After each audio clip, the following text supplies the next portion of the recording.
Hi guys, মোৰ এটা ভিডিঅ'ত আপোনালোকক স্বাগতম জনাইছোঁ। আজি বৰ্তমান ইফালে এই বেক এক্সাৰচাইজ কেনেকৈ কৰিব লাগে এটা অন্য ভিডিঅ'ৰ যোগেদি দেখাবৰ চেষ্টা কৰিছোঁ। চাব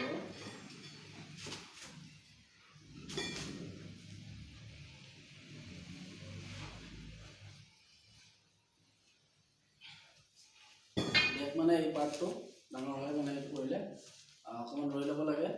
প্ৰথমতে 8বাৰ মাৰিব লাগে। 8বাৰ মানে 8টা ৰেপিটেশ্যন, 3টা সেটত মাৰিব লাগে। তাৰপিছত নেক্সট 10টা মাৰিব লাগিব। পাৰিলে ৱেইটটো সেটে বঢ়াই যাই থাকিব লাগে। মই বাৰু প্ৰথমতে 30 কেজি ওজনেৰে মাৰিছিলোঁ, এইবাৰ অকণমান 10 কেজি বঢ়াই দিম।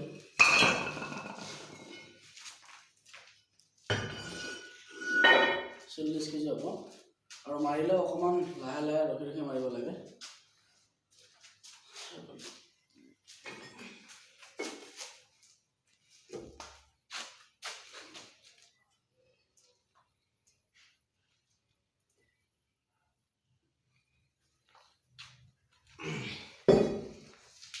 দহটা মাৰিলোঁ, এবাৰ লাষ্ট 12টা মাৰিম।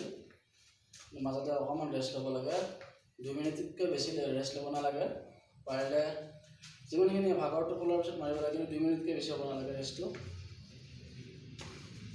এবাৰ লাষ্ট ছেট, এইবাৰ অকণমান বঢ়াই দিম আৰু 10 কেজি বঢ়াই দিম।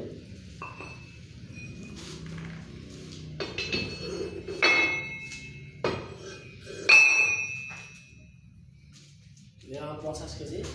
এতিয়া 50 কেজিৰে মই 12টা ৰেপিটেশ্যন মাৰিম, মানে 12 বাৰ মাৰিম, 12 বাৰ লিফটিং কৰিম। চাই থাকিব।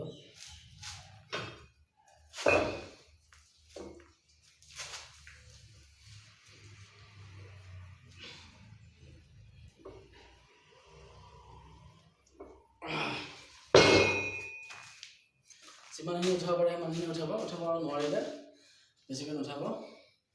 চ' এনেকুৱা ধৰণৰ ভিডিঅ' পাবৰ কাৰণে মোৰ চেনেলটো ছাবস্ক্ৰাইব কৰি থ'ব আৰু অলপ শিক্ষামূলক ভিডিঅ' পাব। আৰু আজিলৈ মানে আৰু চেনেলটো ছাবস্ক্ৰাইব কৰি থ'ব।